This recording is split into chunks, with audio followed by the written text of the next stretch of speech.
Nakigdasok una ang pamilya ni Alnesa Lakim Wahani dinhi sa gym sa barangay 23-C Davao City. Kay kini ang gihimong temporaryo nga evacuation alang sa mga nasunugan. Usa sila Alnesa sa 457 ka pamilyang biktima sa sunog nitong Biyernes sa gabi Mayo 8 ning tuiga. Bisan og lisod ang kahimtang, giadtos una sa mga nasunugan ang kaguot sa lugar samtang nagpaabot sa itudon nga financial assistance aron doon na sila ikapatukod og balik sa ilang naugdaw nga balay. Mga pagkaon ug gamit pa sa karon ang nahatag sa lokal nga gobyerno ug sa mga nagpaabot og hinabang.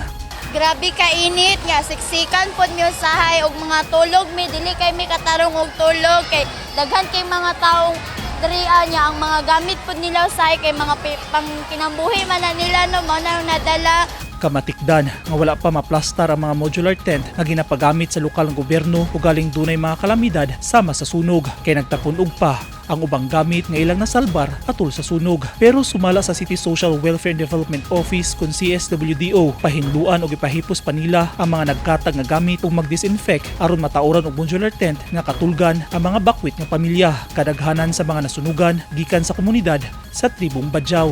Problema sab dinhi sa evacuation ang ilang kasiaran ug kaliguanan. Ang dakong problema ang ilang hygiene, no? Tungod sa ilang culture, no? Dili inap ang pulapul na CR kay nanay designated na CR magpataka ra pud sila og ihi libang, no, nya pagtulog nila, no, ginakuha na mo sila sa kalsada kay basi gamito nila ang ilang kahimtang no, na manglimos o po na manginalikayan ginabadlong niya. Pero gipangitaan na kini og pamaagi sa barangay. Kay sa kahimtang karon ang problema na to ang ban. Problema na to dire ang hygiene, no? Sa sanitation. Kay basig nyug magkasakit pud ang atong mga tao diha. Giasikaso sabdayon sa taga City Health Office ang mga nasunugan aron mamonitor ang ilang panglawas. Nanghatag na sila og mga tambal ug vitamins. Dunay duha ka evacuation area sa barangay 23-C. Usa niini nahimutang sa gym sulod sa eskwelahan. Dinhi natauran na og modular tent. Sa dato sa CSWDO, 225 kabalay ang totally damaged samtang napulo ang partially damaged. Process pa na mo ang ilang financial loan, di pa mo nakahatag kay ongoing pa mo ang validation nun o cross-matching sa mga data. No, kay after ani ma-process na tanan documents, no, kung hanay na tanan, ang house owner makadawat yun siya og 20,000 kung totally damaged. Kung partially damaged, no, na sa 15,000 ang ilang madawat. Ang sharer, renter o caretaker, no, makadawat po og 10,000. Ang boarders, no, 5,000 ang ilang madawat. Sumala sa barangay, sagad sa mga pamilya nga ana sa evacuation karon, 3 o 4 na kahigayon nga nasunugan. Napoy kalima. Ang 1K ang kung nasunog dire may arrangement.